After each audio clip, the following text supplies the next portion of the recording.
Oh, we're bound for Lambertville, New Jersey.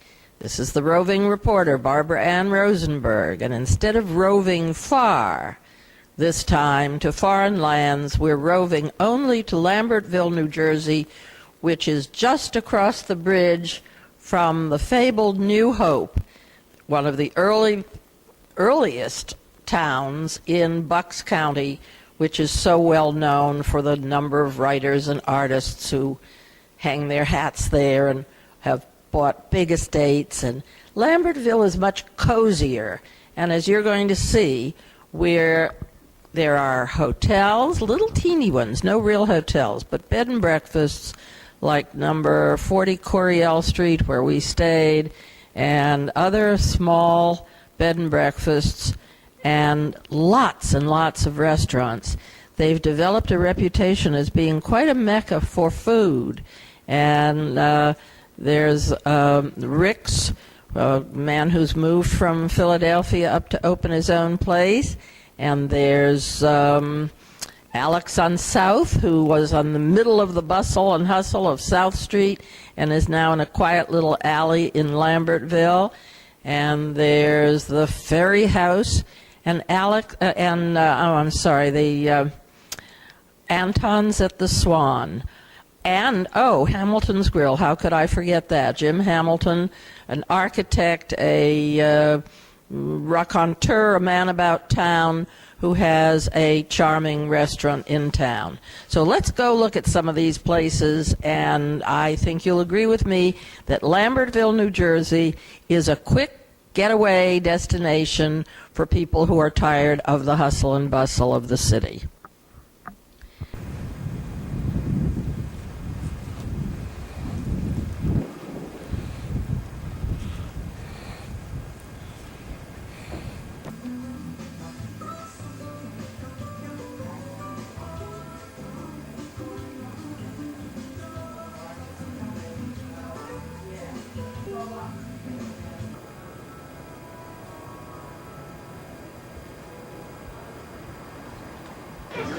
We're in Rick's Cafe in Lambertville.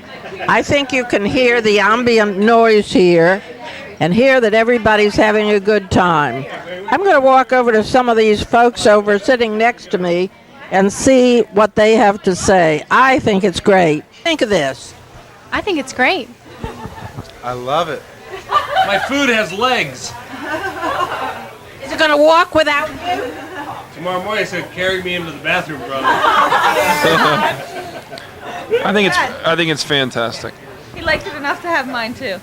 It's excellent. It's very Excellent. We're going to go and eat more stuff, and then we'll talk to you again. We're going to do Lambertville, the whole place, because here we go, Kathy. Tell me about life as the wife of a chef, a grand chef at Rick's place. We'll talk to him later. It's wonderful. I have a great life. I'm enjoying everything. It's just the best. It's very physically demanding, but the rewards are worth it.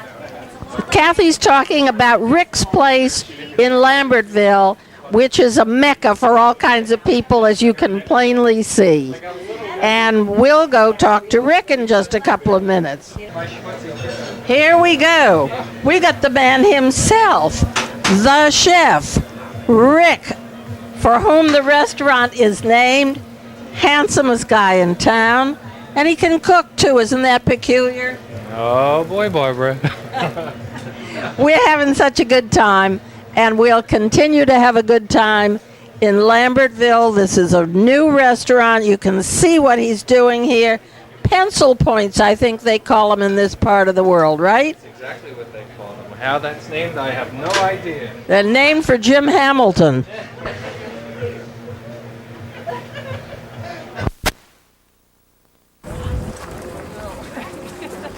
Maybe he drove off. I think he would do that. Yes. Guys, just stay together. You'll come home with us. It's no problem. No, maybe he went home.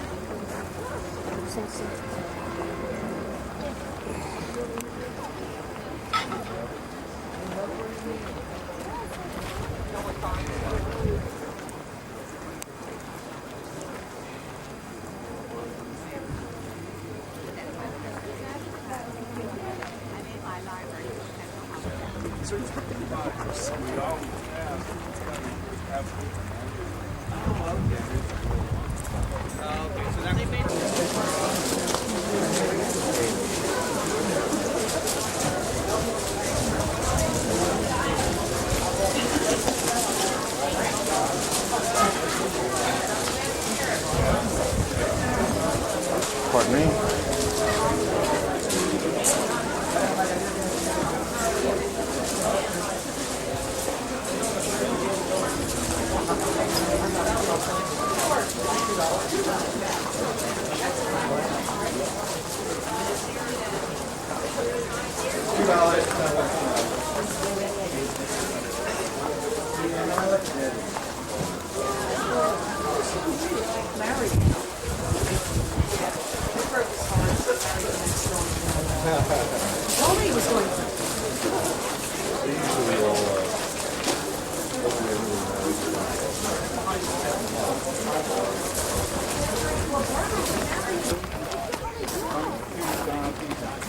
David!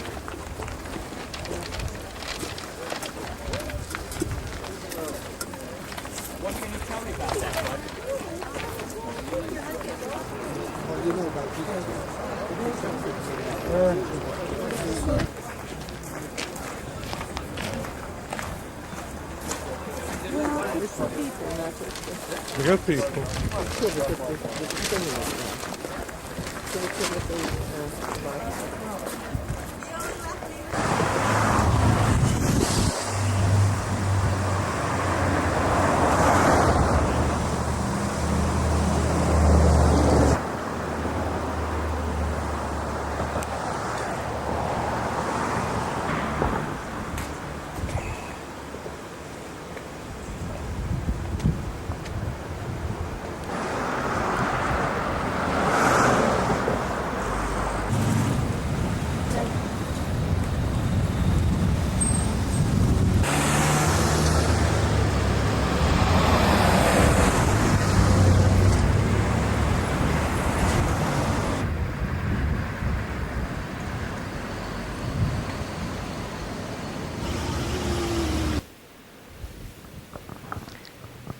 You're going to think all we do in Lambertville is eat. We're standing here in front of the Ferry House with the chef, whose name is Bobby Trigg.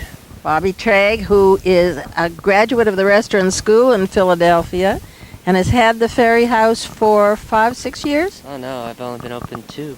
2? Yes. Well, he's surely perfected his craft in that long a time. We just had a magnificent brunch, and the dinner menu is simply spectacular as well. Tell me, how did this place get to be known as the Ferry House? I don't see any ferry here. The first property, which was right here, was built in 1733, and Emmanuel Coriel had a ferry that went right across the river, but these houses all weren't here, and this was the first where he had it. And Okay, so we're eating in history as well. yes. Well, it's a very special experience here, Bobby. I wish you well in the next 102 years. Thanks.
This is the Best of France Antiques is what it's called. It is full of antiques, not just from France, but as you can see, from the Orient, from just about everywhere. There are bronzes, there are porcelains, there is furniture, there are paintings, there are sculpture, there's even a Swiss village. You can go ahead, I'm just doing video and it's fine for the customers to be here. People come from all over to find these very unusual artifacts. Let's walk through a little bit and see what else we can find.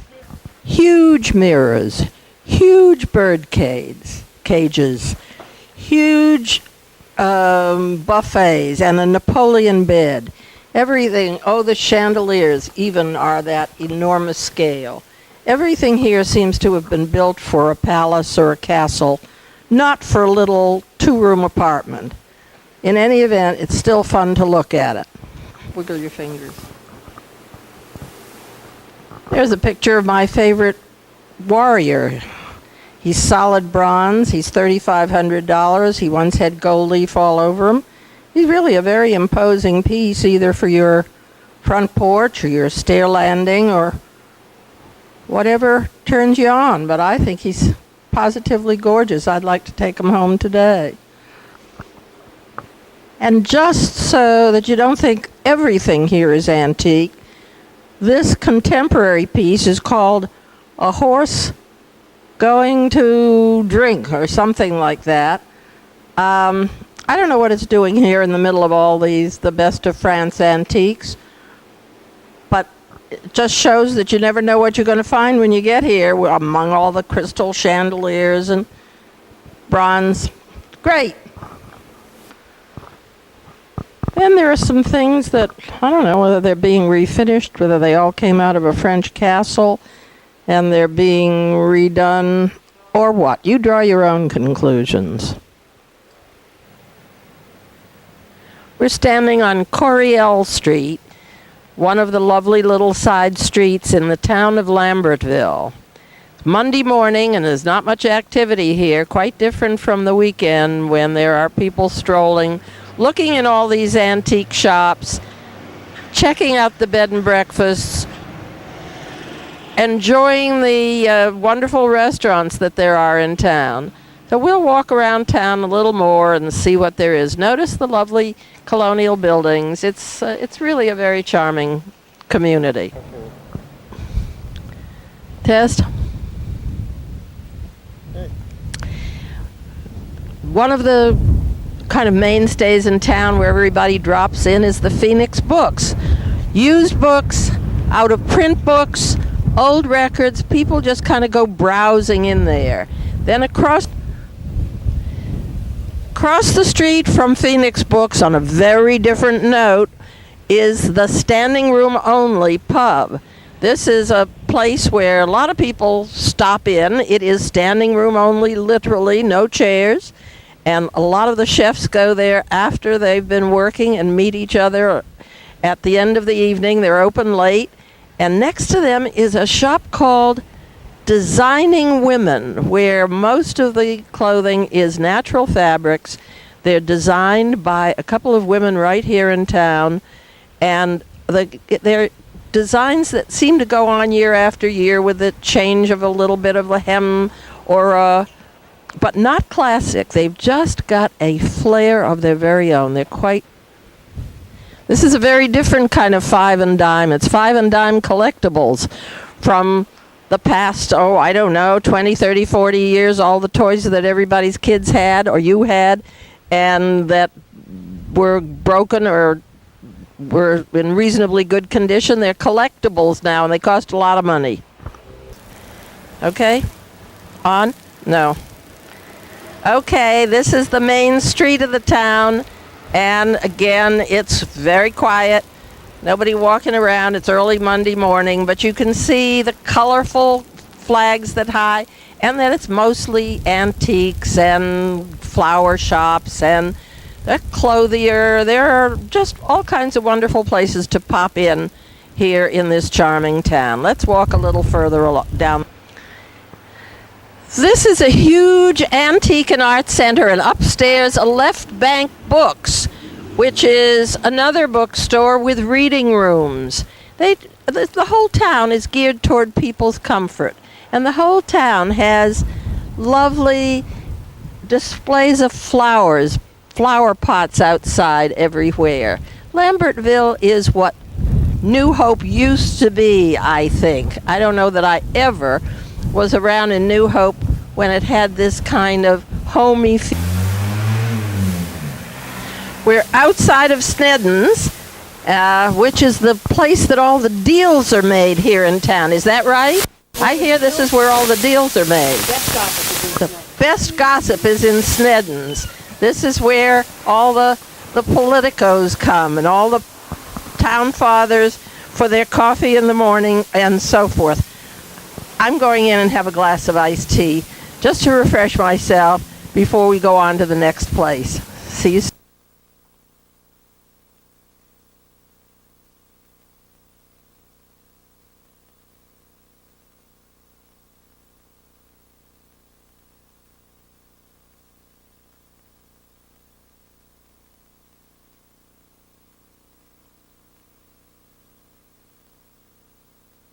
Here's one of the charming old houses in town, an early 19th century house, and James Wilson Marshall, the guy who discovered gold at Sutter's Mill in California, started the California Gold Rush, but still for a long time lived in this charming, charming house.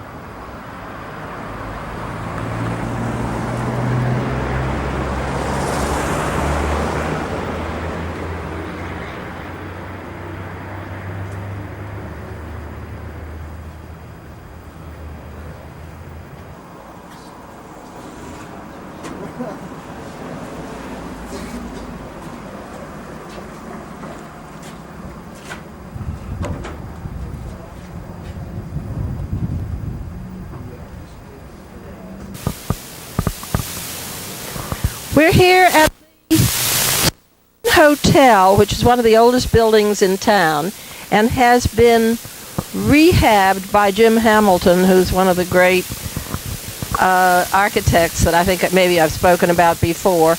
The Swan Bar is the place that everybody hangs out in the evening, drinks extra super good booze. The Swan Hotel has Anton's at the Swan Restaurant. Really one of the finest in town. Anton is a genius at light seasoning, and he's a charming man beside. If you come up here, see if you can, he has a minute to talk to you. Lovely man with wonderful, fresh combinations of ingredients.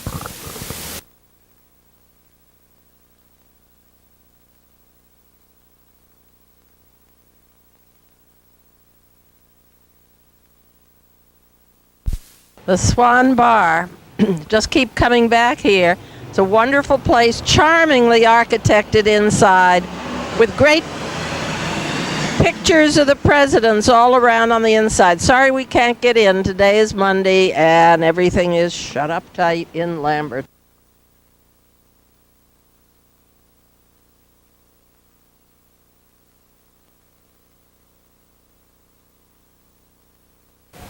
I'm standing with Gail Sparrow and Beth Somm outside their shop, which is called the Sparrow's Nest, imagine that, and Passiflora, where they have some unusual antiques and gadgets. I don't know what to call them. Some lovely...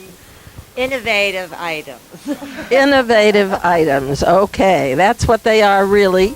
And some flowers that are unbelievably beautiful and combined in most unusual ways. I'm going to walk over here for a minute and pick up a small bouquet that I'm going to take home, and I'd like you to see it so you can come up here and get such lovely things too. It's on Coriel Street.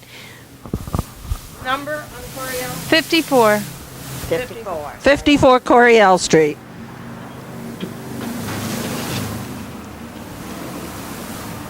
These are simply gorgeous, combined in a most innovative way, and it's worth the trip up here just to get some lovely flowers for your home. We're in New Hope now, just across the river from Lambertville. It's a little more slick, a little more built up, same pretty much architecture, only a little grander. We'll walk around a little bit. You'll see there's bigger hotels, a little more of everything. T-shirt and gadget shops rather than antiques, but some other kind of remarkable things too, like this ice cream parlor where people line up all weekend long for 50 flavors, which was unusual. The place has been here 50 years. And we'll take a little stroll around the town. You can get to see the similarities and the differences. New Hope, you can't move on weekends. Lambertville has just started to build. Standing across from the Logan, which is the oldest inn in New Hope. And as you can see, it's a little bigger, a little slicker. The rooms are absolutely charming. And there's breakfast, lunch, and dinner to be served. It's the sort of the center of town. It's where a lot of the action takes place. And directly across from the Logan is the Four Seasons Mall, as you can see, bigger, slicker. A whole bunch of toys for men, for example, and India fashions and all kinds of little boutiques. Everything about New Hope is slicker, except all the T-shirt shops somehow don't give it the same panache as Lambertville with its beautiful antique stores as the keynote. Looking across the river with ducks floating by the river, as you can see, is high and very swift right now. And we're looking across at the Lambertville Station Inn, which is the only reasonably large-sized lodging place in town, and the Lambertville Station right across the bridge. As you can see, these two towns are literally almost a stone's throw from one another, yet quite different in character. As we walk back into New Hope, you'll see some of the rather chic clothing stores that go along with the T-shirt shops. The clothing stores really have a lot of handsome things that people come up here for. Just casual country clothes. There's a look about New Hope and a look about Lambert. Sutton Place Emporium that has some of these simple but unusual, a little bit unusual sports clothes that New Hope is kind of well known for. And then we'll walk over to one other and you can see those as well at Rumors, as the other boutique is called.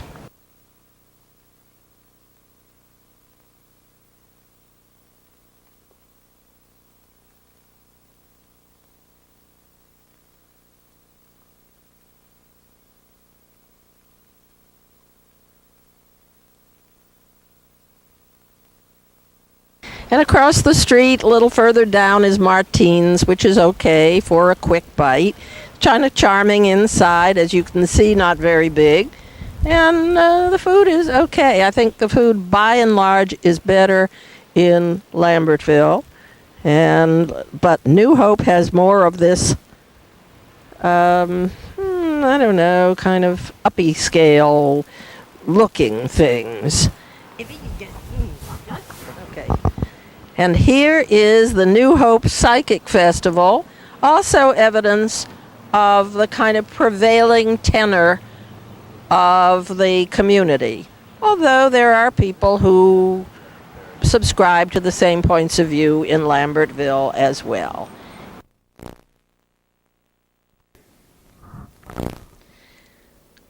So, now you've had a peek at Lambertville and at New Hope. You can kind of make up your own mind, or you can go to both of them. It's a great experience and not far. You can spend half a day at the flea market if that's what you're inclined to do, if you don't want to eat, and I certainly recommend that you do that. See you later. Who knows where we'll go roving next?